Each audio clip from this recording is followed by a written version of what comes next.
All right, ladies and gentlemen, we are live here on YouTube, and we're gonna wait a couple minutes. Sorry for for the delay there. Of course, always have a little bit of technical difficulties when we're trying to route three different locations together at one time. But hey, we got it all sorted out.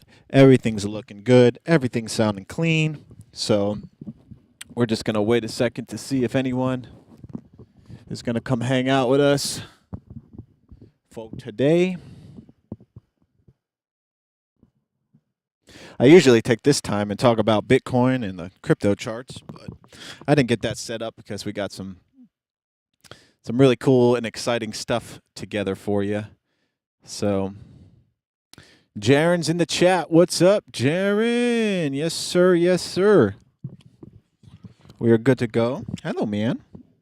My kitty's over here saying hello. Gonna get this shindig started here in just a second. Have a nice little promo video. This is from my studio when I lived out in LA. Dave Aaron, the late great Dave Aaron, and I opened that studio in 2008 together. And we had an SSL 6056 and the whole nine. It was a great thing. I miss Dave a lot. That was my brother, my best friend. And but we continue on his legacy all the time, teaching everyone and sharing his knowledge to all. So, all right, seems like we got some people in, so I'm gonna head on over here and do the intro. What's going on, everyone? Falcone coming to you live from Nashville, Tennessee, and welcome to Falcone Fridays. We have an awesome episode for you today. We're collaborating with Embody Immersive, showcasing their new virtual studio and plugin suite.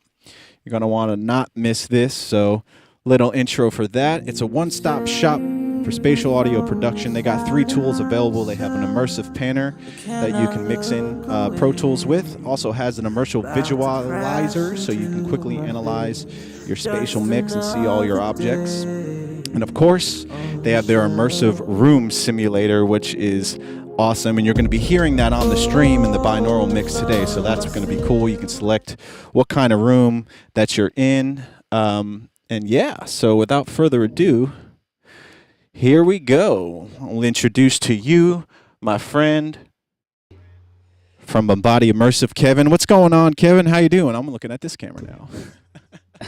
I gotta figure out my screen and camera. What's happening, Anthony? Not Great much. to be here. Yeah, man. Thanks for coming on with us today and showcasing the new tools that you guys have available. I've had the pleasure to work with them, and they're really cool.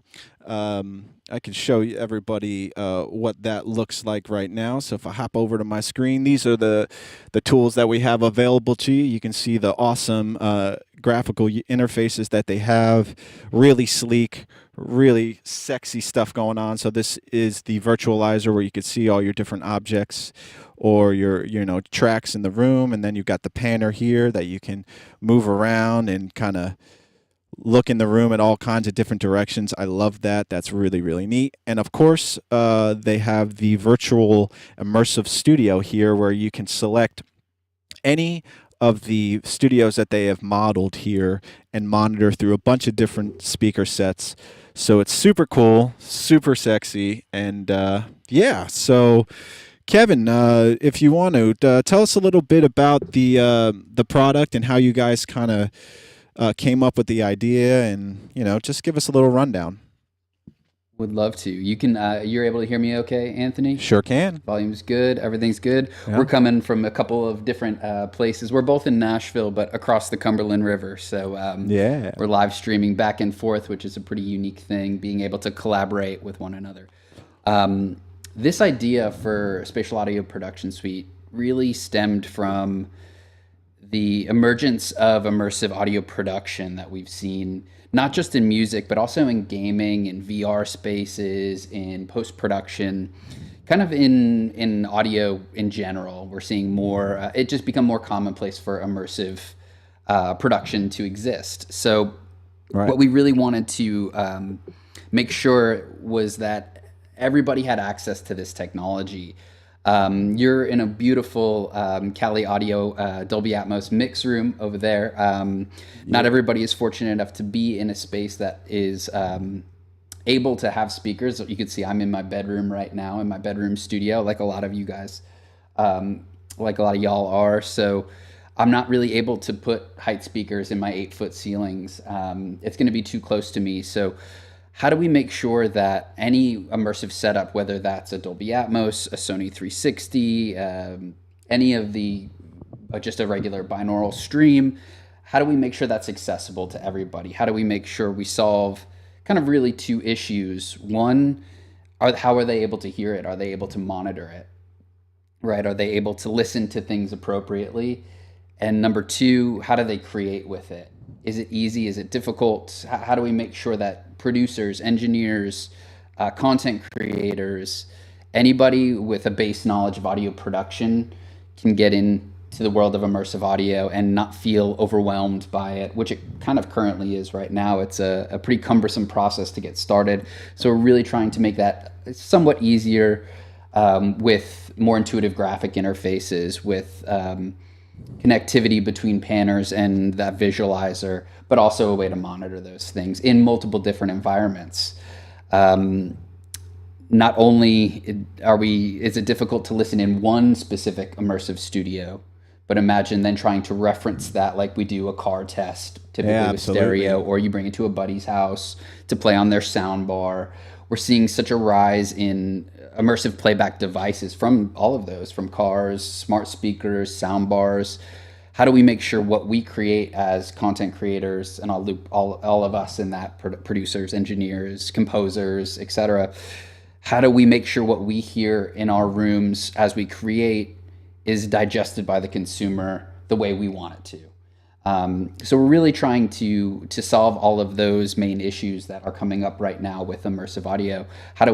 With the scalability of it even, how do we get that to as many people as possible? So that's where the idea of Spatial Audio Production Suite started. And it's been really interesting to see how people utilize it, how people are mixing and matching this with other existing workflows, with their traditional stereo workflows, with their other immersive workflows. So we'll get into all of that, but that's kind of the gist of what we're trying to accomplish, and what we're trying to make accessible to the community at large. So.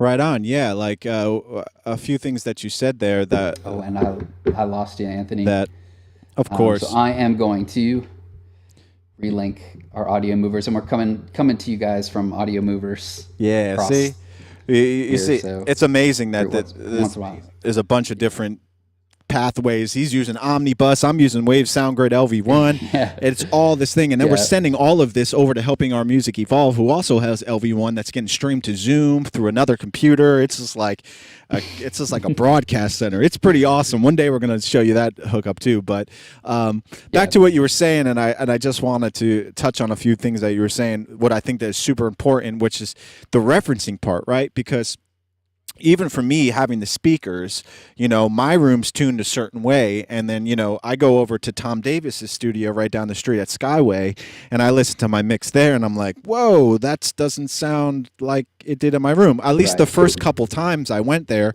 and I noticed, like, because the Dolby curve is so dramatic, and it's very dark, it rolls off at like 1.6K, and it gets just like a steep drop off. Mm-hmm. My ears of how they're used to, their tune basically, I basically remixed the curve. So it was like my high end was really high and my low end was low. But then being able to reference over there, I was like, oh, okay, so I know now how that actually translates. So then when I bring back a mix the last time, I was able to balance this out. But being able to have this tool now to be able to have even another reference point for me to check what's going on, and even like you're saying from the creative side of things, being able to use this in ways that monitoring through it's one way, but then we were discussing last time we were chatting is about, well, what if you print this, and you just throw some objects in this, and then that becomes a track within the context of the full mix.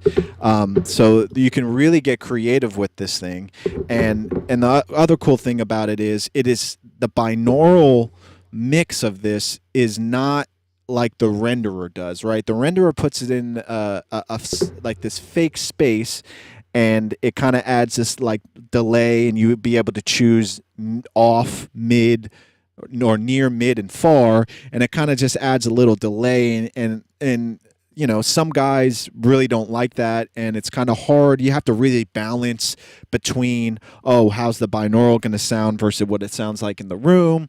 So, you know, there's a lot of kind of uncertainty, and I think that's what kind of is scares people off from really diving into the format. But now that we have this tool available to us, I think a lot of people are going to have a really fun time and really start to perceive what it sounds like in headphones, and at least be able to get their feet wet and kind of start to be creative with this. So it's super cool 100%. stuff. So without the chatting, get all that chatting out of the way, we'll hop over here, and we're going to dive into Pro Tools real quick, and go ahead and play the song for everyone, and kind of just get a feeling for this, what the virtual studio sounds like. And this is, right now, we are listening here. You can see my session all the way over here. I'll play it. We are listening through our Magic Mix Room right now.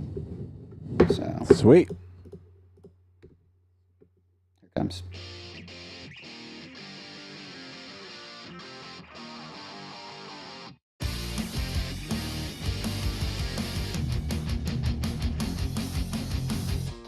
You'll always be a loser.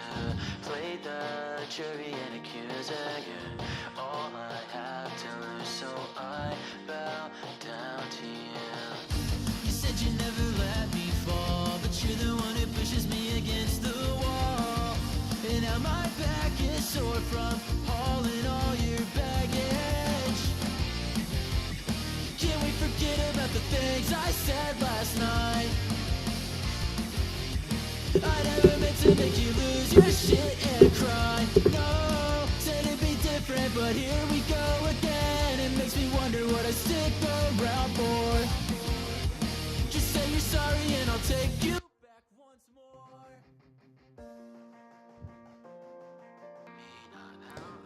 Trippy.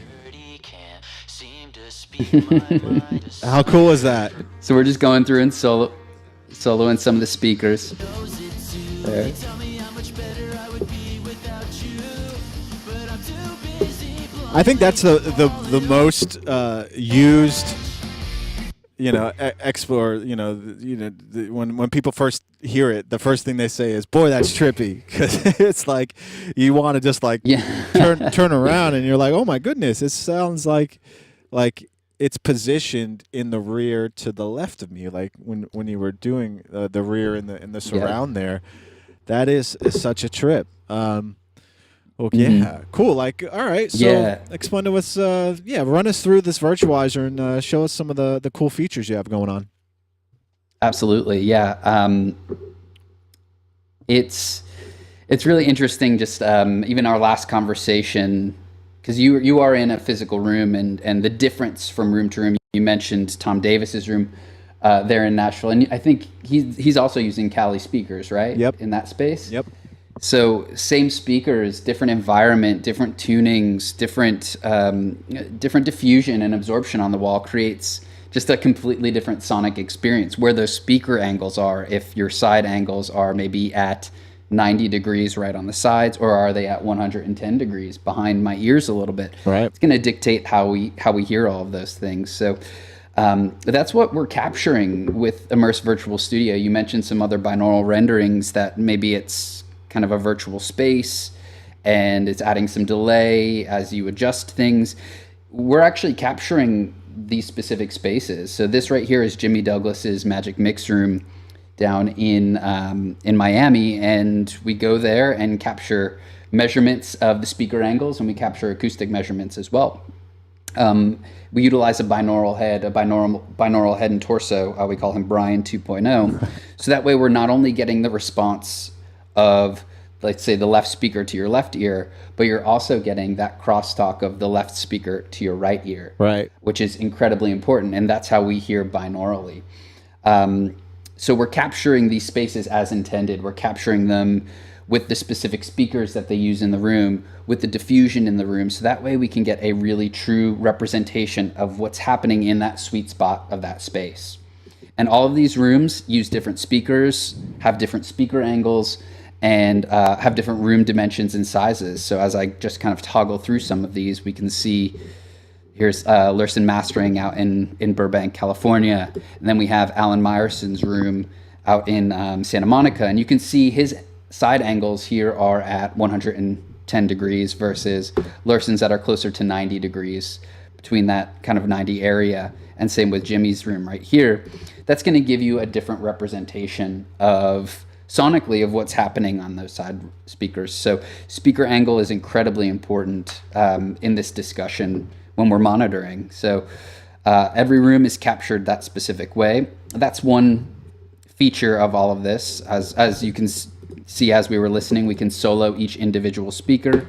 We can latch those solos and we can solo the sides and the rears. We can solo our upper channels. We can solo our lower channels. So that's really our main interface here. We can choose our specific studios. It works, right now we're working in Pro Tools. It works with this specific Immersive Virtual Studio with Avid is made for Pro Tools. We also have another software called Immersive Virtual Studio Signature Edition that can run as a VST, that can run as an audio unit. So you can use this with your favorite DAW, Nuendo, Cubase, Logic, Reaper. And you also have a standalone and you can choose those specific unit, right? channel configurations, if it's in SMPTE format, if it's in film format, or if it's in Logic. If you're using this in Logic where it says Pro Tools bus, it'll be Logic. So it doesn't matter what DAW you're working with. We want to make sure everybody can hear what they need to. Right and on.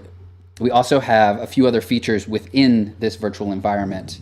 And Anthony, just really quick. Yeah. Can you hear me? Sometimes I have to re-link the redo the link for Audio Movers. So if I do, just throw a hand up. So and that's the case right now. Yeah. Okay. We're back.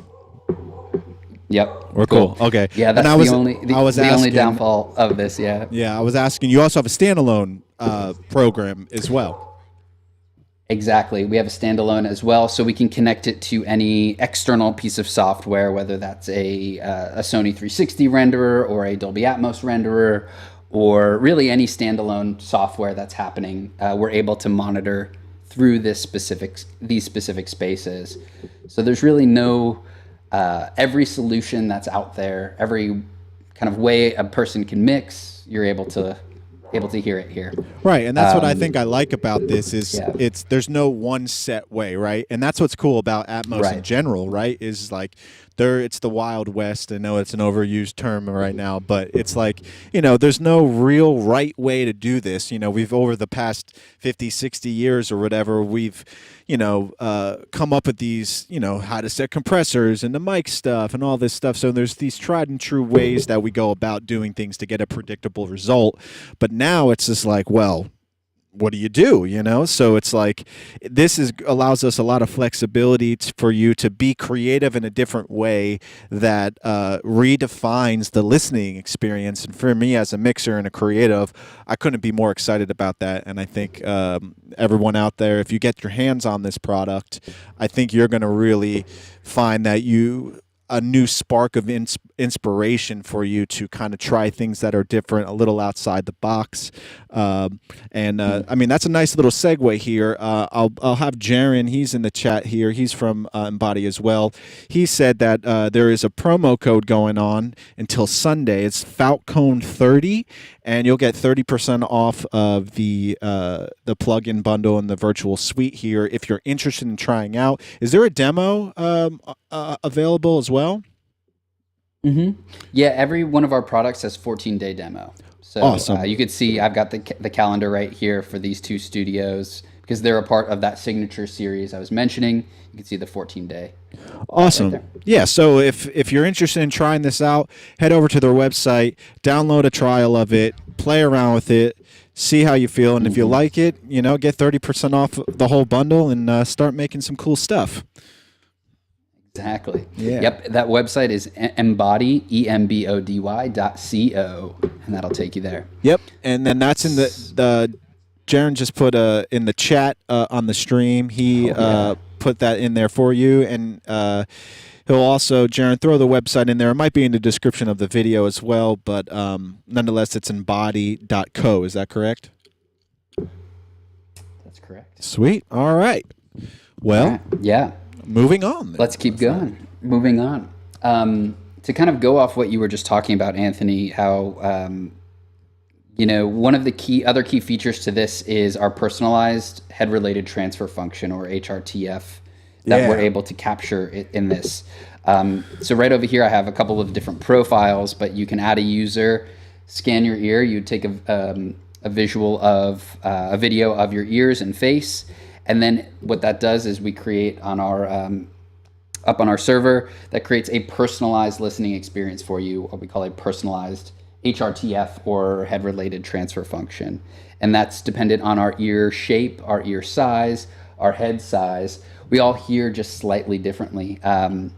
So that's going to give us the best listening experience. So that sweet spot that we capture the room at, it's like we are actually sitting in that space. Yeah, and that is very different than some of the other binaural monitoring solutions. Definitely, and that it really is a trip, because like when you do that personalization, it really changes the sound of everything, and it gets to be a little more realistic. And then also you have the different headphones that you have available. Is that correct? Oh yeah. So this is headphone EQ, and we have the ability to change the amount. So right now I'm on my LCD5s, my Audeze LCD5s. So if I wanted to utilize some headphone EQ, I can do that and change the specific amount. What that's going to allow for me is adjust between how much of that EQ I want. We still want, with all of these settings, these are all tuned by hand, so it's not trying to flatten out any curve here. It's all tuned with the product in mind, so how it's sounding with your HRTF through specific rooms to help maybe balance some tonal characteristics that those headphones specifically have, so to help make kind of a more true listening experience in that specific space. Cool. Yeah. So all of those combined create Immersive Virtual Studio right here. And that's what we were just listening to. We were just listening to some binaural playback through this, which allows for some great depth. You're going to hear some height dimensions as we solo some things. You're going to hear front to rear movement. So let's dig in. Yeah, let's go for it. Yeah. One of the things, this is a rock track. We kind of got the idea of what's going on here. It's like a pretty modern, guitar-heavy track. This is a project just to showcase how easy it is to transition from stereo, your traditional stereo workflow, to an immersive workflow like this. These are all stereo and mono stems. So it's really no different than your stereo workflow. What we're going to do is route those, instead of to a stereo bus, I'm routing those to a 712 bus, where then I'm monitoring with Immersive Virtual Studio. And then I have my panner plugin on each of my tracks here. So you can see from a routing architecture standpoint, all of these tracks are bused to the same thing, 712 IVS. And then all the way here at the right, I've got my 712 IVS track here, and then its output is stereo output. Beautiful. I love the organization and color coding. You gotta love that, especially look like if no one's ever worked in immersive before or surround, this could look a little daunting, right? You're like, wait, I'm used to having one or two little meters. Now I have all these meters. It's the same, like Kevin said, right? It's just it's just now that you're putting that basically that single track or that stereo track in an immersive space or in a surround panner, and now you're able to move that around the room however you like. Exactly. So here I'll just showcase with the drums what I would do. I would come over here to Embody, and I'd put on my panner that takes my stereo track and puts it in that 712 bus. Beautiful. There's other panners that are out there for sure. The Pro Tools has its own panner, but What we wanted to, again, make sure was, how do we cater to the content creator, the person that's new to this world?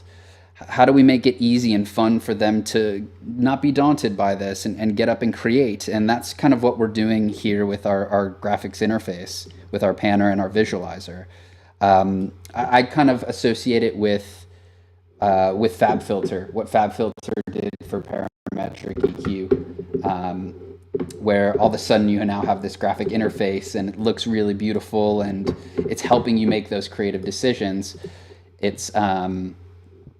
It's one thing that I think is really important in this world is how do we make this easier and digestible for people? And when I first when you guys were first showing me this and I downloaded the trial, that was my initial reaction, was like, wow, this is beautiful. And the way that you can, like what you're doing right now, zooming in and moving it around, and because I'm a big guy of like into like sacred geometry and stuff like that, so like where you can basically place stuff in this way and create, for me, how I look at it, visual shapes of where your objects are and how they correspond with one another. And then it also has the X, Y, and Z coordinates on everything too, so that if you're a super geek, right, that you can really get down to the nitty gritty and kind of really position these things in the space with math, which I love to do too. So. Yeah. As I was doing this specific project, I noticed here, this is our visualizer. So it's pretty jammed with stuff right now, especially when you zoom out, right? But as you zoom in here, this gives me the ability to view every one of the objects I'm using in the session. So cool. And I'm able to adjust those right here, right now. So you're talking about that symmetry. These right here, this pre-harmony and this electric guitar pre-chorus rather, here, when I first mixed this, I realized that this was like, it was maybe up super high in like the 50s as in my height. You can see that's X, Y, Z. It was 55, and then the harmony was 39. And I was like, that was just because I opened the panners and I pulled them up and I added height. But then I came over here and saw how they weren't quite equal height, because they're two different things. Yeah, maybe I don't want them equal, but they're kind of harmonies of each other. So I want to make sure that they're sounding, they're similar level and they're in similar planes. Right. So I came over here and I'm just holding shift and pulling that down to, 39 right there. So now I have equal height. Maybe the X and Y, it's at 35. That looks like it's at 46. So they're not quite equal, but they're at the same height plane. So it's just going to, yeah. Right, but it's cool to be able to visualize, see it in this way, because then it's like, okay, because you're learning how to hear, right? And through this new technology and this new plugin here, so to have a visual representation of what you're hearing could allow to help you train your ears and your mind to perceive where things are actually in the mix, and better, train yourself. Also, that's a great way to think of it. We could see. Yeah, go ahead. In the virtualizer, I don't want to get too far ahead, but it was a feature, and I think it's in the panner too. But you can adjust the levels of the speakers here too. Is that correct? Yep, absolutely. So this virtualizer is kind of over my whole 712 bus. So if I'm seeing this and I see I've got a lot of energy, and I'll just hit play so we can visually see this as well, and we'll hear it, of course. If I'm seeing I have a lot of energy maybe in my side speakers here as things are coming in, I could come here and I can maybe lower my side channels right here. Yeah. You could solo here as well. So it just gives you another option to listen to solo. And of course, we can individually choose our specific objects in this. So we can see that soloing my drums verse, my drum print delay, and we can move them here too. So there's a lot of ability. You can kind of go pretty high level with it and just move stuff around, or you can get a little bit more granular in here. Yeah, and I from mixing in the room, the side speakers here, the ones that the side surrounds, could tend to get a little distracting, right? Depending on where things are. And I found that being able to adjust the speaker pairs, right? Like if I want to just turn the sides down, or I have 916, so I have the wides too. But like being able to adjust that and kind of get a balance of between what the stereo and the immersive sounds like, because that's the goal, right? Because if you don't have an immersive playback, they want, especially in Apple Music, you want to be able to flip between spatial and stereo. So keeping that relationship intact is something that's a big challenge, and having the flexibility to easily turn down the speaker pairs without having to do some advanced routing or group all the tracks together or using a VCA within Pro Tools. This allows you to do that quickly and efficiently. Absolutely. Yeah. That's, again, kind of catering to different styles of workflows. Like you can see me personally, I'm a VCA guy. So you can see there's my all VCA right there. That's the way I like to work. That's the way I work in stereo. That's the way I'm just doing some level control here. That'll control everybody. We can see that.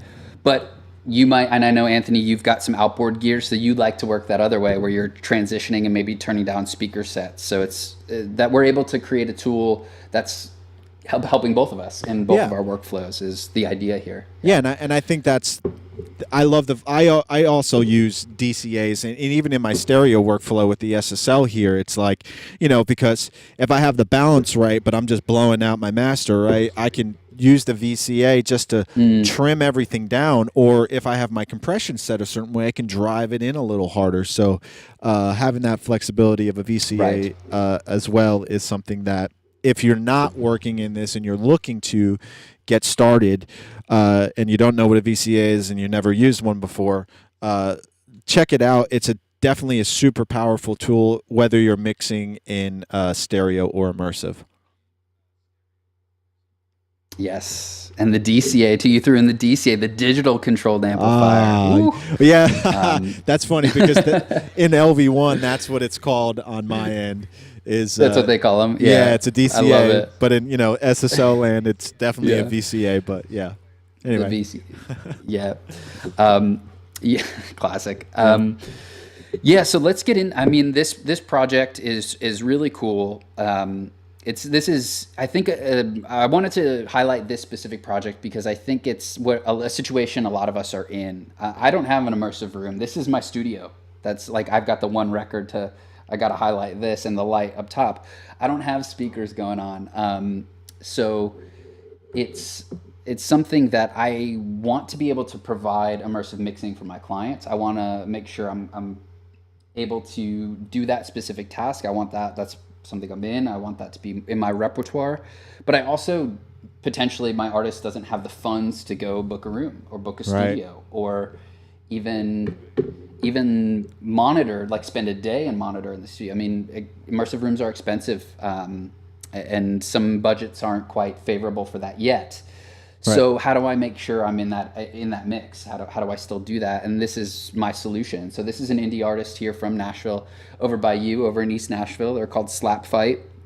Indie artist. He writes, records, mixes himself, and then this is our immersive mix of it. So, for somebody that's independent, that's doing everything themselves, kind of what I think a lot of us are in those shoes. How do we create an immersive mix that's compelling, that sounds good? We've got to figure that out. So that's what we're doing here. I think a lot of us are in that situation, and something like this is very rock heavy. So we've got guitars, a lot of guitars going on. So that's, I'll start there as we kind of break this down. Let's play some stuff and kind of see what's play going some on. Stuff and hear how, so I've got our pre-chorus just going to be looping here, and I'm going to start introducing some things. So we've got, let me get rid of our effects for a second. Solo just our guitars here. And then maybe I'll bring in my rhythm section too, because that's my main guitar. But now I'm just kind of thinking mix techniques here. Can you pull up the visualizer I've got so we can see that? Oh yeah, for sure. I'll keep that up. Yeah. So we can kind of hear bass is happening. in the LFE. Yeah, I can pull up the studio as well. Let's see if I'll maybe put that over. I'll put that way over here, but it'll be up so we can see it if we want to jump over to it. So I can see primarily center for that, but also in my left-right bus and some LFE. Added my drums. So those are in front. So now I'm creating some space. You can see them right here. It's a stereo track. I just have it kicked towards the center a little bit. And my drums right here are in the classic left and right position. Right. So, but hopefully as everybody's listening to this, we can start to hear some more separation between the bass being a little bit more in front of me and the drums being in front of me, like right in front of me in the center, and the drums being a little wider than that. And if I pull that bass out left and right, we can start to see some masking starting to happen. They're in the same world right now if they're both in the same space. This would be traditionally having them both in stereo right here. We can start to hear, okay, there's some separation, good tones, but yeah. As I pull that in a little bit more of that bass is feeding into the center channel. So now even just in the front wall, I'm not really losing weight. I'm not losing the idea of what these two things are, but I'm creating a little bit more separation. And I think you're creating a little more weight goes too. Now in the as bottom. I start introducing these guitars. And I just got rid of that visualizer as we were talking about. So let me keep that back open here. Get rid of my bass, get rid of my drums, and open up my guitars here. Let's look at where those are panned. So I can see they're stereo tracks. Those are even off the wall a little bit, so we can see starting to introduce it into the sides. Same here, same positioning, just a double. So let me reset this just in case I can't hear Anthony. There you go. I was saying, there we go. On the bass, when you brought it in, it actually added more weight in the set. You could feel how the low end kind of got tighter and a little more present in the center with the kick drum. I noticed that a lot. Even on the speakers, if you move stuff in just a little bit and out into the room a little bit, how that converges on itself. Really cool. And those guitars too, you could definitely feel how it's starting to now wrap around a little bit more. Right, and we haven't really moved that much, right? We've just moved a little bit off the wall and a little bit center, but all that rhythm, that like weighted rhythm, that's the meat and potatoes of my song. But now there's some separation there. We're not getting bass on top of guitar, on top of drums. And just by moving things in that, because I've got my HRTF, so I'm hearing that appropriately as I would move it in a room, I'm now able to make some decisions and go, okay, let me pull these off a little bit, get those. The guitars are pretty close to what would be in like your wide position in your room. So we're building this almost wall of sound coming at me here because it's rock. I think when we think of immersive mixes, immediately everybody goes, cool, what's moving? What's going on, right? Yeah. But it's not just that. It's creating a space and creating an environment. So yeah, I think that's... We're easily... Yeah. Yeah, I think that's more important. Well, not more important, but I just think it's more effective, right? Because to create the moving thing around you, it really doesn't necessarily translate as well as you think, on especially on fast moving things.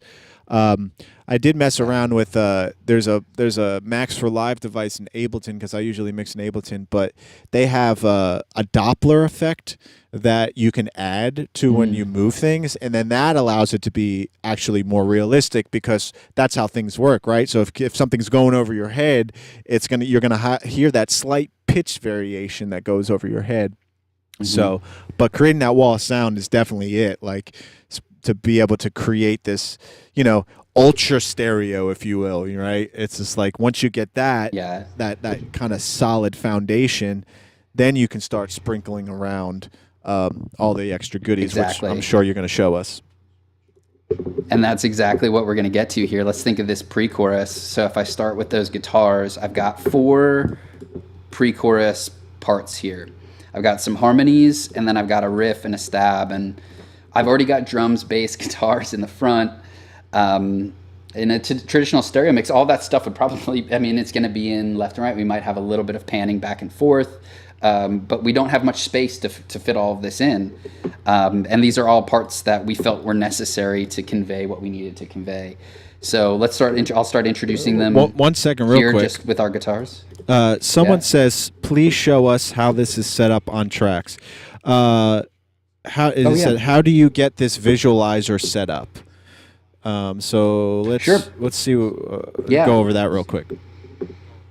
Yeah. So I will. Let's see. Let me make this.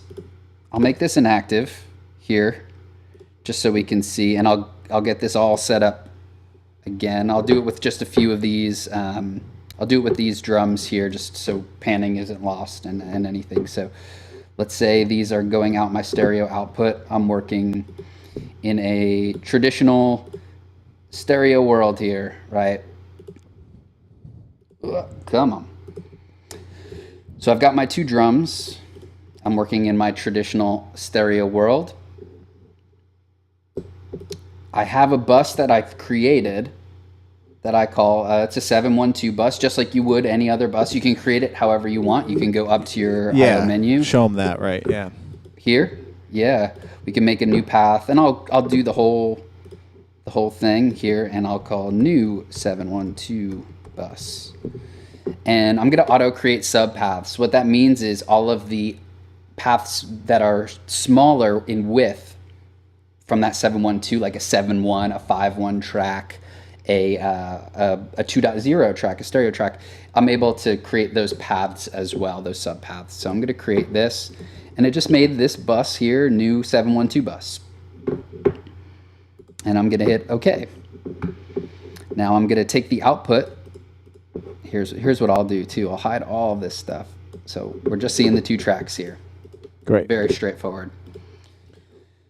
So I'm going to take these 2 tracks. I'm going to hold Shift Option because I'm lazy and I like to do multiple things in one shot. Oh no, shortcuts for the which is win. Nathan Adam would love that. A quickie. That's my buddy. He's the shortcut king. Yeah. If I hold Shift and Option, I'm able to change both outputs at the same time. So I'm going to change those outputs to be new 712 bus. I'm also going to create a new track, right? Because I need to monitor that 712 bus, and I'm going to create my 712. I'm going to make this an auxiliary track, meaning it's not an audio track. I'm not recording anything, but I'm just monitoring through something. This is very similar to your standard stereo bus processing, taking all of my channels and working through a master bus. And here I will call this new 712 IVS, similar to what we named that before. And it made 3 of them because I had 3 selected. And I'm going to change this to no output for a second. So I've got no input and no output on this 712 track here. I need to change my input to be that new 712 bus. So all of my audio here on my drums feeds into this auxiliary. And then I need to have my output. Now, I only have an interface. I've got my Focusrite Scarlett, and it's got 2 outputs. So I need to change that to stereo here. And I'm going to reset my audio movers to make sure I can hear Anthony if there's any questions going on. Okay. Cool. Let's reset. And now that I have my bus architecture set on my 712 track, I'm going to come here to multi-channel plugin. I'm going to come to Embody, and I'm going to choose my visualizer right here. And it's got all of my, because all of these are still active, so we'll do this. All of those plugins are still happening, so let's see if we can take this through here.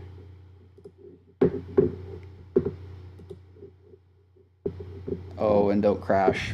Oh, There it goes. Hey, I tried to do too many things no, at but once, see guys. that right there, ladies and gentlemen, is what it's all about. Because it will crash on you, and it's not your fault, but it's all good.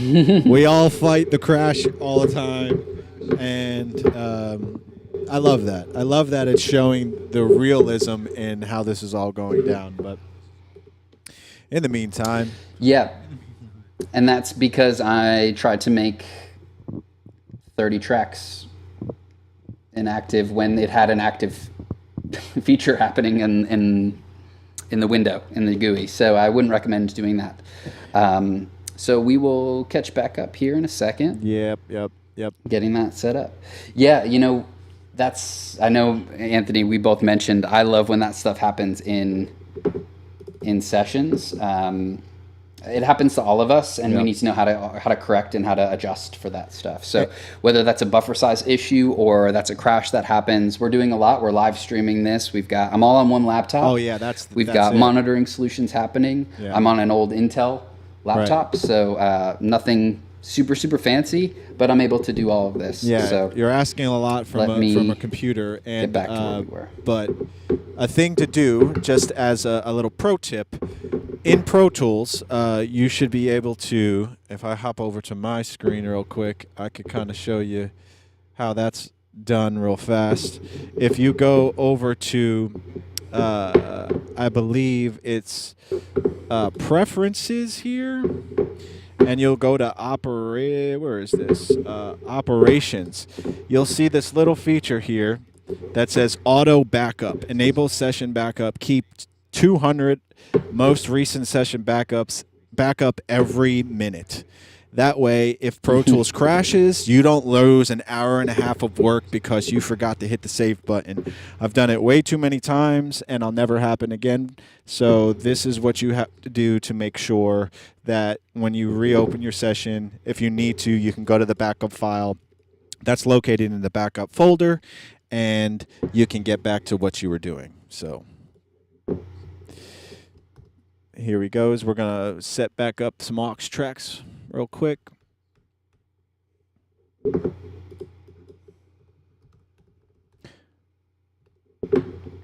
Awesome. Yeah, might want to do the audio moves. So we're back to no. Oh, you got it. Cool. I can hear you. Okay. Oh, so I gotcha. thumbs up. Yeah. Thanks for showing the backup. Yeah, no doubt. So we're back here to our 712 aux. So again, my drums here, I'm going to route to that 712 bus here. My input to that 712 track, I'm going to make sure is the same thing. So now my audio is routed into that auxiliary, and my output will be stereo output. Now I need to be really careful here because I have it routed through a multi-channel bus, but I'm only hearing 2 outputs. So the first thing I'd want to do is come here and route and put on my visualizer and my studio, so that way anything that I route, I'll be able to hear. So in Embody, I can see I've got my immersive visualizer right here. And now we see no plugins because I made everything inactive before I opened this up. So we can see there's no objects here.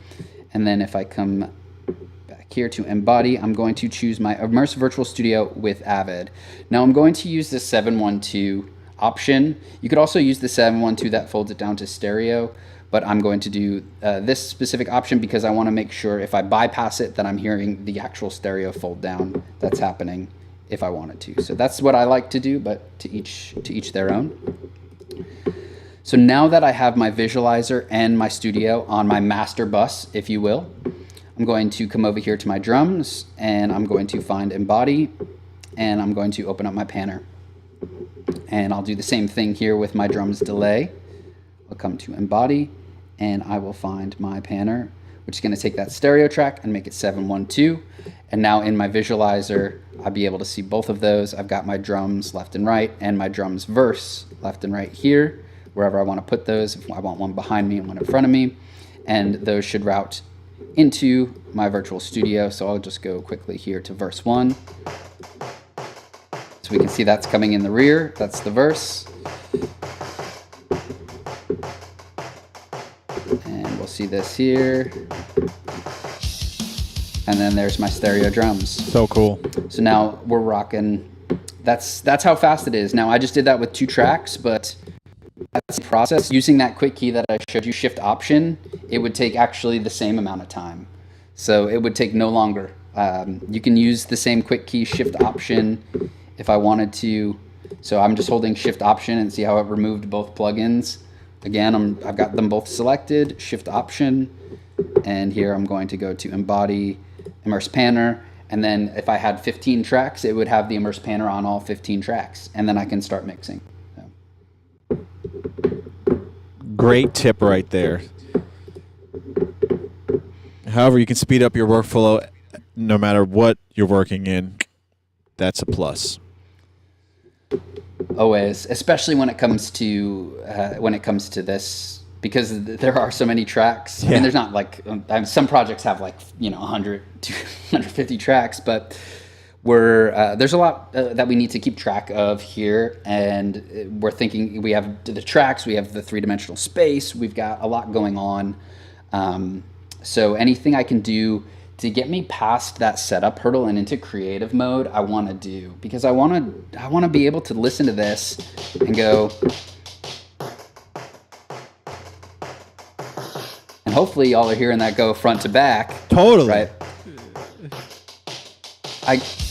Now, and this is where we can start being creative and fun. These are just 2 drums, and these were on the same track, but I broke them out into 2 different tracks because to me they're 2 very different vibes. Right, one's very filtered off, right, part of the mix, and then one's the drums. So to me, it's almost like a loop. Like I've got my drums and then I've got my loop that's happening. So this drums verse, I could kind of do something cool with it. I could have it back here. I like it in the back, so it kind of shifts my image backward, because I really want that hype of that pre-chorus to come in, and you'll feel that right here.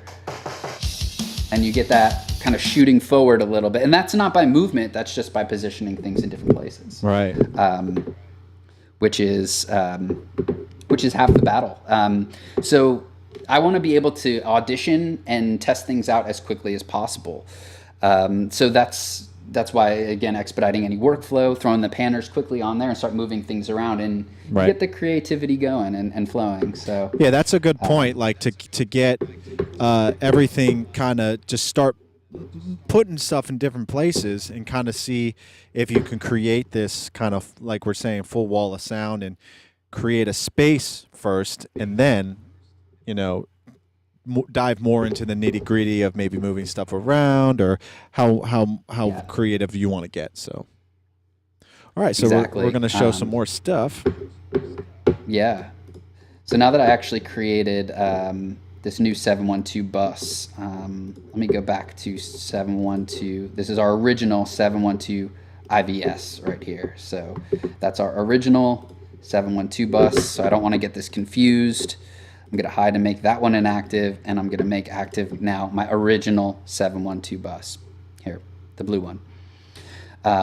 So similar to my stereo bus techniques and stereo bus ideas, I've got an EQ over my entire mix right here. This is just a way throughout our mix. So we can compress, we can EQ, and that's going to be multi-channel over the whole experience right here. And that goes before the visualizer, right? So any plugins that you actually want to affect your stereo bus or your surround bus, if you want to put those before the visualizer and the virtual studio, correct? Yeah, I would. At the studio, definitely. The visualizer it's kind of it's 712 as well, so it won't down mix anything. So you can have that mixed and matched, but I categorize that as my studio. The visualizer and the studio itself together. So that's why I put those last here, so I can do compression and EQ before it if I wanted to. Right. Yeah. Cool. Yeah, that's a great point. But getting back to these guitars, let's say, and we'll kind of get back to it, that pre-chorus, and loop that. So that's back where our regular guitars were. And then we've got, so another piece. So all of these things we need to fit together. So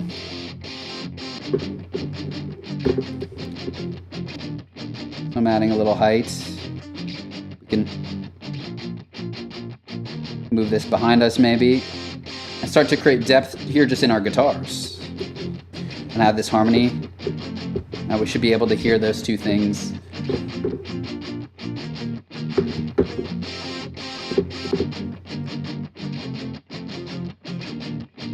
Totally.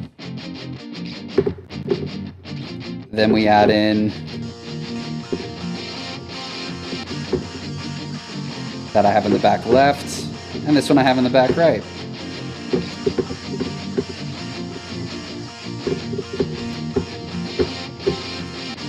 Yeah, and this is so fitting, right? Especially And for hopefully we this can start type to hear some of of music. that Because trying to, separation that's happening between those spaces. Yeah, go ahead, Anthony.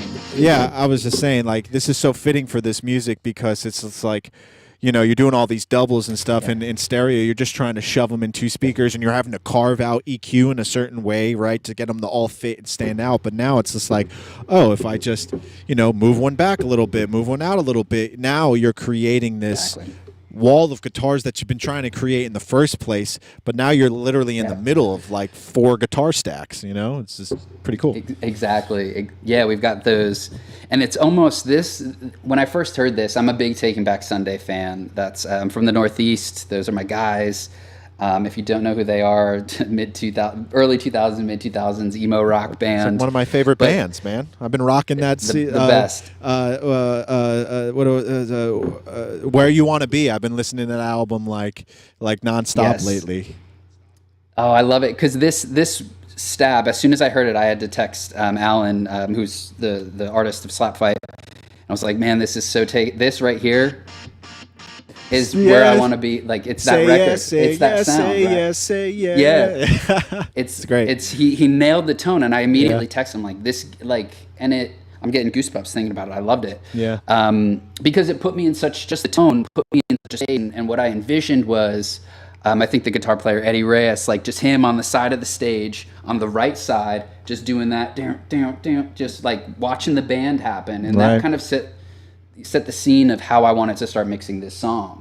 That one guitar part right there. So I put that all the way to the right behind me where I'm really feeling that on the right side. Then you've got this matching on the left behind me, and then counter that with the main riff happening in front of me. You can kind of feel, although that's 3 guitar parts, you can kind of feel the main riff is being like on stage, and then those are 2 guitar players on the left and right of me, and now I'm creating this impactful moment here just by panning some things around and being able to hear that. So that's so cool. Yeah, I haven't messed around with I do some stuff with a guitar trio. Shout out to Aragorn out there in California, and we've been messing around with some stuff. They're like guitar virtuosos, 3 acoustic guitars and some nylon string, nylon bass, beautiful melodies, beautiful textures, and to be able to create that, you know, basically circle around you, and then having, you know, all the embellishment parts that they do, it's really cool. So this is fun to hear it with electric guitars, though. It's very impactful. Yes, yeah, and what I want to share here too, and the guitars sound great as is, but let me solo all of these, and I'm just gonna bypass the virtual studio as we play back. So what we're gonna hear the difference is between it being binaural, it through the studio, and then it being folded down to just traditional stereo, just so we can start to hear. I mean, we've been listening through the Magic Mix Room this whole time, but we can start to hear the importance of being in that space as we start to pan stuff. So check it out.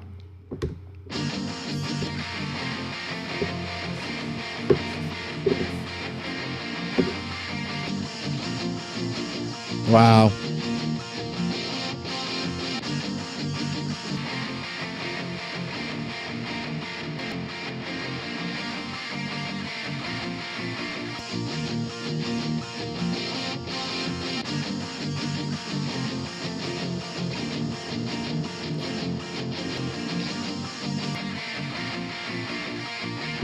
Yeah. And the guitars sound really good. I like the way the guitars sound, but it's so much more of a everything's on top of each natural, other. right? It's so Exactly. interesting. It sounds like it folds down on itself, and then um, uh, it sounds like this sounds like more of a natural, open, um, uh, you know, representation versus something that's like we were saying before, like just folded down and cluttered on top of each other.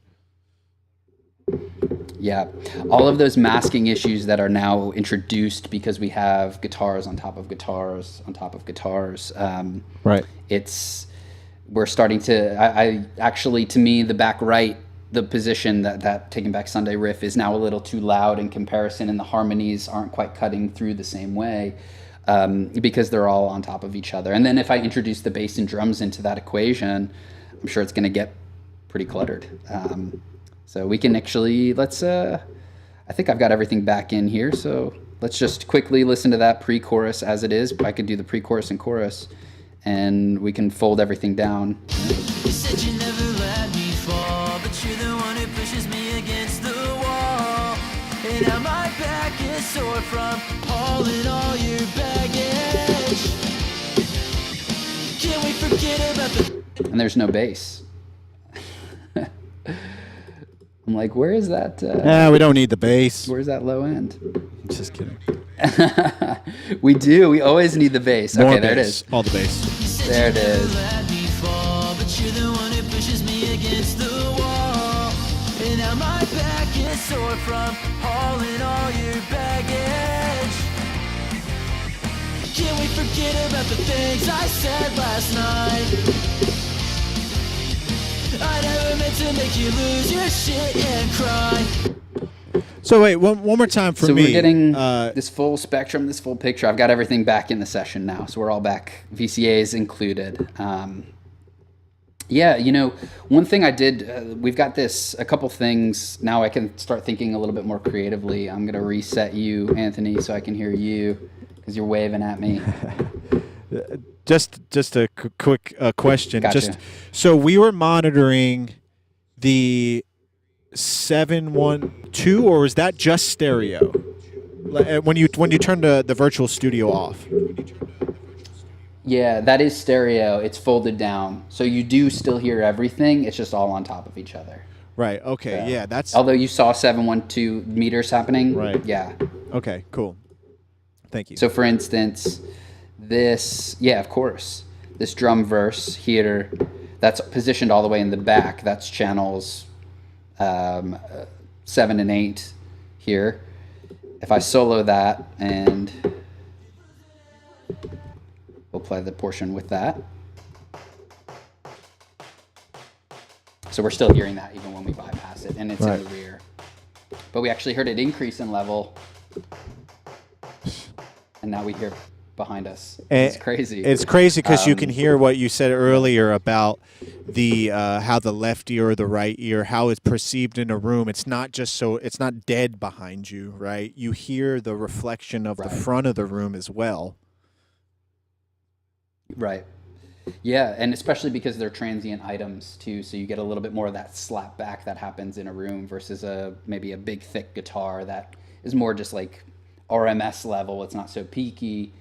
Where a transient drum, you can really hear that slap of a smaller room. That's a great point. Right on.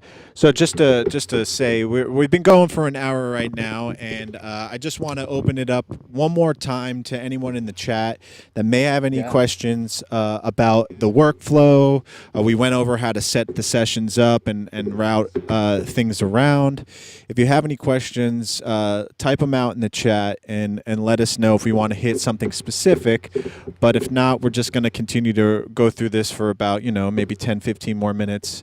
And kind of start to wrap it up. Yeah, I love that. And I'll keep you posted if I see something in the chat. Perfect. I'll highlight a few things, from an effects standpoint, because that's the question. So I need to transition. We saw how routing stays the same. But people saying, hey, do I need to learn, do I need immersive effects or 3D reverbs or things like that? And you could certainly use them because we're in this three-dimensional space now, but not necessarily. So I've got my vocal here, and I've added in a slap here, a very traditional stereo send to a stereo track here. So I'm just using Echo Boy as I would, and it's just set to a specific time. So I'd use that like I would with just a regular vocal and have a slapback. So we've got... You'll always be a loser. Play the jury and accuser. With that slap is I have it with some height. So it's kind of creating just a little bit more of a vocal dimension that's happening there. So we've got... You'll always be a loser. Play the jury and accuser. Yeah, all I have to lose, so I bow down to you. So we start to add just a little bit above Right. and some delay there, which is cool. So, and that's a stereo technique, right? So no different there. I mean, I'm EQing, I'm panning, I'm using sends and returns. I'm not doing anything fancy I mean, I can, and I'll show you something where I am, but I can utilize all of my traditional, just regular mixing techniques that I've either went to school for, I've been honing in my craft. It's all still the same. Right.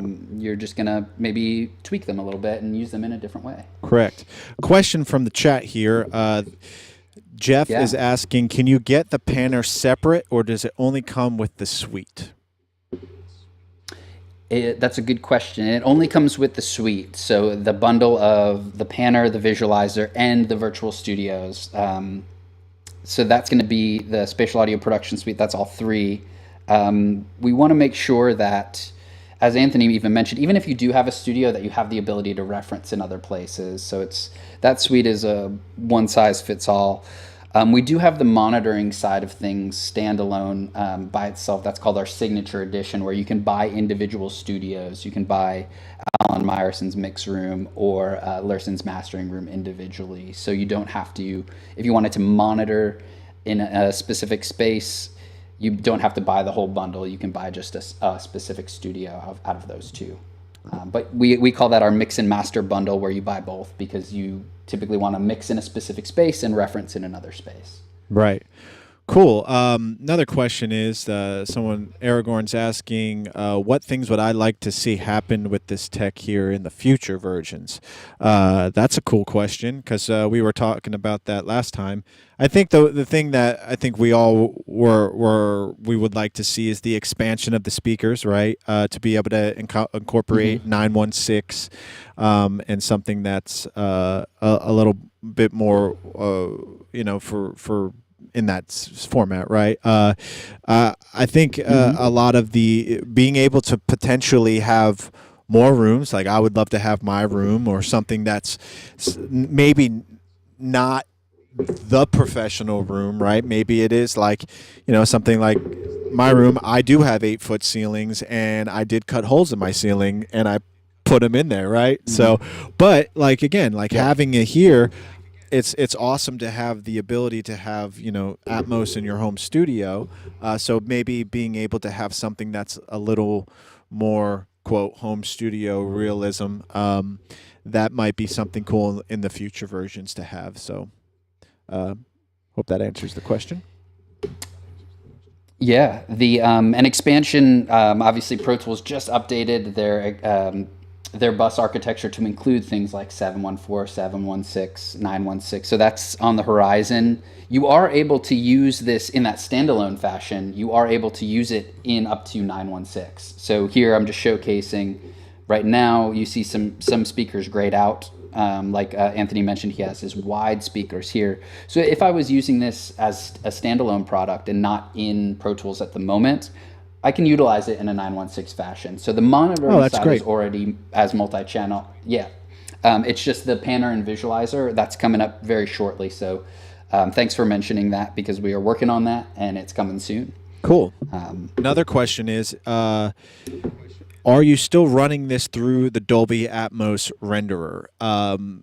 At the moment, we're not running that, but maybe, Kevin, you can touch a little bit. We don't have enough time. We're going to be doing another stream and showing you how to do this in a really, really cool way by sending 16 tracks over the internet and having me be able to physically put these in my speakers while Kevin's doing the mix on his side. And we'll basically tell you how, our ideas of how you can be creative with your clients to be able to offer this service. But can you tell us a little bit about the workflow about using the Atmos renderer with the plugins and how that differs from just using it within Pro Tools? Yeah, for sure. The biggest difference is going to be on the monitoring side. So right now we are all in one project. So we've got the bus architecture running through a bed bus, you could think of it, and then the visualizer there. I like to call it sandwich style, which I know doesn't make a lot of sense to anybody, but we could still use the panners in the mix if I'm working in Dolby Atmos, right? Even if I'm using it channel based, obviously you've got Dolby objects, but I can still utilize the panner and visualizer on that side of things. And then I can monitor on the back end after the Dolby Atmos render and feed the outputs of the Dolby Atmos render speaker-based into one of these studios, which is a very, very important way to listen. As Anthony mentioned early on, when you're listening to if you're working in Dolby Atmos and you're listening to just the Dolby binaural mix, you're excluding how it sounds in speakers. Which is a really important way to listen to your mix. Because you've got things like cars, you've got AV receivers, smart speakers, Sonos soundbars, and a lot of companies, JBL, Sonos, are developing speaker ways to listen to immersive audio. So if I'm excluding that way to listen, I don't know what it's going to sound like in all of those environments. So I might be making a mix decision, like turning up my tambourine and my height channels really loud because it sounds a specific way in the binaural mix. And then I haven't never heard that on speakers. And it might sound extremely loud when it gets to speakers. So then when we're listening on a Sonos soundbar, all you're hearing is tambourine. Yeah. I noticed that with vocals too a lot, where if you're listening in the binaural renderer, through the binaural version through the renderer, the perception of where center is kind of it's hard to translate that, because in the room it might sound good, but then you go over to the binaural and it sounds super low, or vice versa. It's low in the room, or it just sounds super loud in the binaural. So that's a good point. And I guess there's another question real quick while we're on it, and is there a plan for 7.1.4 support in Pro Tools in the near future? I think that's what we were talking about, right? The expansion of the the panner and track now that Pro Tools is offering that. So yes, this will be in future updates. Yep, that will be in the next update. I don't quite have a timetable on that, but we're working on it, as Pro Tools just introduced higher channel counts, and it was on the forefront for maybe like 2 years of we're gonna do it, and then they finally did it. So we're playing catch up, but it's coming very soon. So we want to make sure everybody has the ability to work in full 3 dimensions. So be on the lookout for that for sure. But again, if you're working in Atmos on the monitoring side, you have the ability to monitor in 7.1.4, and you can see over here in Immersive Virtual Studio the specific rooms that are those orientations. So we've got Magic Mix Rooms is 7.1.4, Alan Myerson's room is 7.1.6. The Diamond Live Room and the Anechoic Chamber are all configurations, meaning they go up to 9.1.6 at the moment. So so that if you are working kind of with it standalone, you can work in any configuration you want. Right on. Yeah, and for those that are new to this and are curious about even how that panner works, right? So 7.1.2, the tops end up being together, right? So you don't necessarily have separation between front and back. But again, if you're listening, if you're thinking of your listener at the end of the day, they might be listening on a soundbar or headphones. You get to be able to kind of make a happy medium between that, right? Like if you definitely want to have something on the top prayers, that's cool, but it might not necessarily be something you specifically need to do or have to do all the time. So but it's cool that these new track widths are available to us, and we definitely are looking forward to higher track counts for sure. So I guess. Oh, you're pulling up the renderer. Cool. Yeah, I figured I'll just do a quick of the back end. I'll do the routing of it, and then if anybody that works in Dolby Atmos, the front end of it doesn't change. So you would still use Pro Tools as you would. Just takes a second to load here, and cool. So you can see it's the same graphic interface. It's just a standalone application. So if I'll use Immersive Audio Bridge, and I've got to get this to you, so it's gonna be that. 3 and 4. Yeah. I think we're on 3 and 4. Yep, and that should. Are we on 3 and 4? Let's see. One quick check here, and that is feeding to you. That is my 1 and 2. You're 3 and 4, so we'll be good here. And I'll just bypass that limiter in the headphones here. I'll make sure my output now out of my Dolby Atmos renderer, instead of going to my Scarlett Solo, it's going to go to Immersive Audio Bridge. And here's that exact mix we were listening to. Let's see if we can hear it. Are you able to hear that, Anthony? I am not hearing that. Okay, stand by. Let's see. Now we're going to Omnibus. Because it's B. Aha, it's B. Not C. Aha. So let's see if we can hear that. Yep. So now we're working in 714, and I'm routing my render.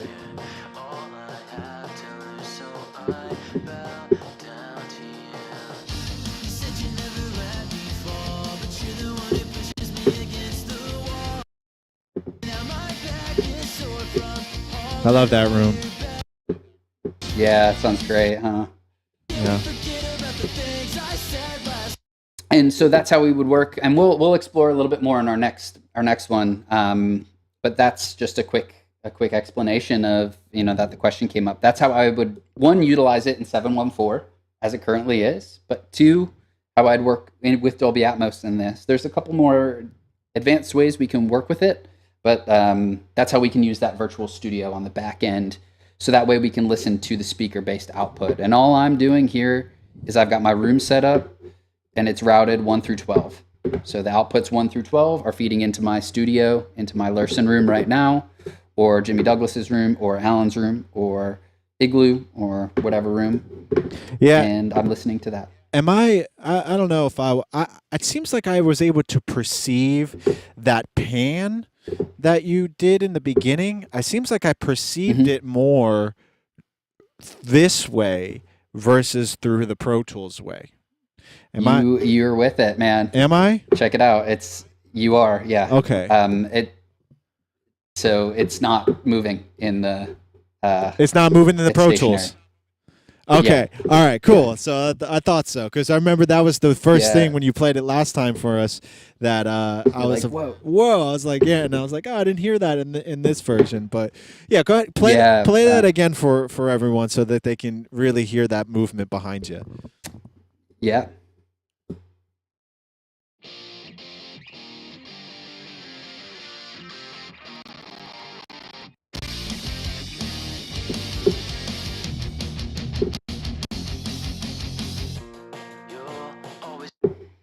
And that's this right here, this part. Let's see what we've got. That's what we're doing. So cool. As it's filtered, moving it forward. And we can adjust that and we could do that again with our panner here too. The same move.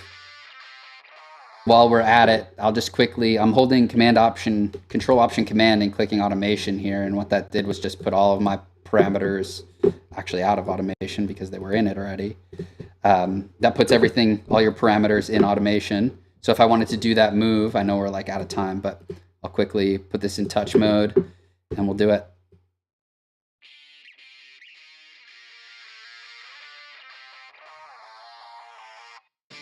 And then here we've got our song. mean, come on.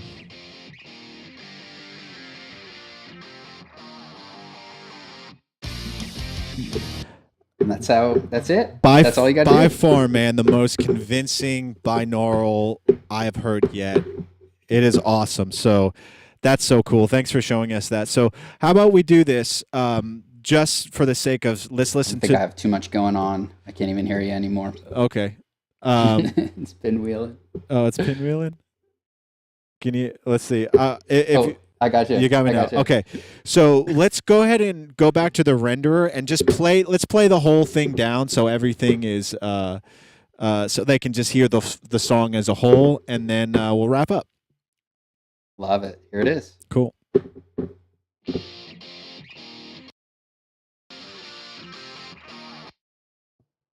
One second. Yep, he's getting it. Here we go.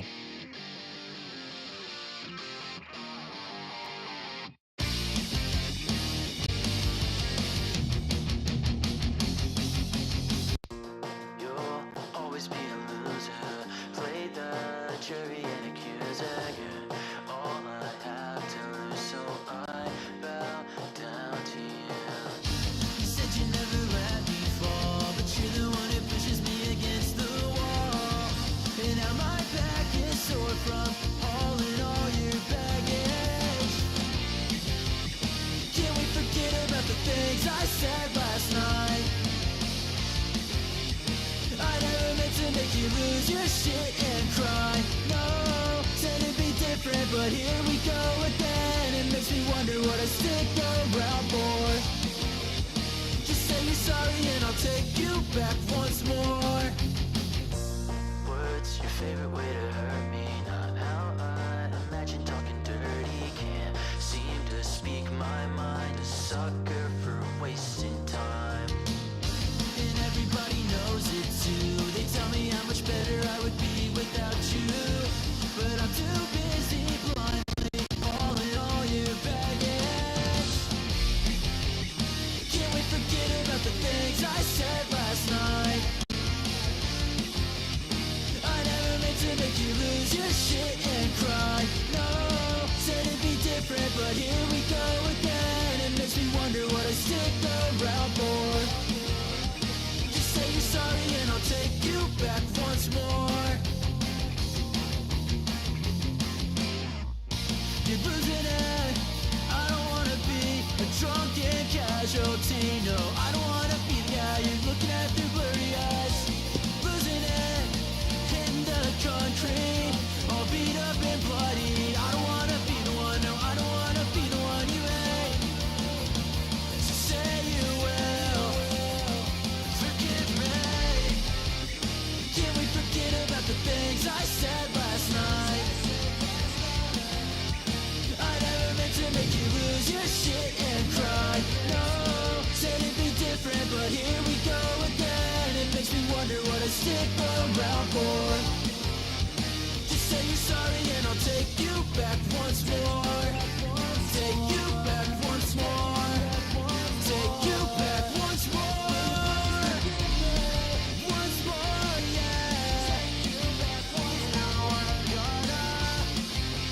Take you back once more, yeah. Awesome. Woo. Yes, sir. Kevin, thank you so much for being on the stream today and walking us all through this. I know I had a great time. I hope everyone out there had a great time. We're looking forward to coming back in hopefully in a month or so. I know both of us are busy. I'll be traveling out to California and doing some work with my buddies out there, and but we'll definitely have some cool stuff planned for you and how you can utilize these tools in your own workflow and getting started mixing in Dolby Atmos. Don't forget to check out the pinned comment in the chat. 30% off the bundle today. It's with the code Falcone30. It's good to Sunday. So, yes. Thank you, Kevin. Appreciate it, brother. Of course. Thank you to Home. Thank you, Anthony. Thanks, everybody, for joining. If you have any questions As you're exploring the suite, feel free to email us. You can email me directly at kevin@embodivr.co. Or you can reach out to support, and we'll be able to help you out with whatever you need. And be on the lookout for some more stuff coming together. So, Awesome, look forward to dude. it. Sounds good. All right. Cool, man. Love. Check you later. I'm just going to sign out here with my guys. As always, thank you so much. Falcone coming to you live from Nashville, Tennessee. We do Falcone Fridays pretty much when we can, but we're going to try to get more consistent with you. Shout out again. Thank you, Jaron, so much for being a part of this and allowing us to have the tools at our disposal to make this all happen. And yeah, cool. So you guys enjoy your Friday. Have a safe weekend, and we will see you next time on the stream. Take care. Ha. Bye-bye.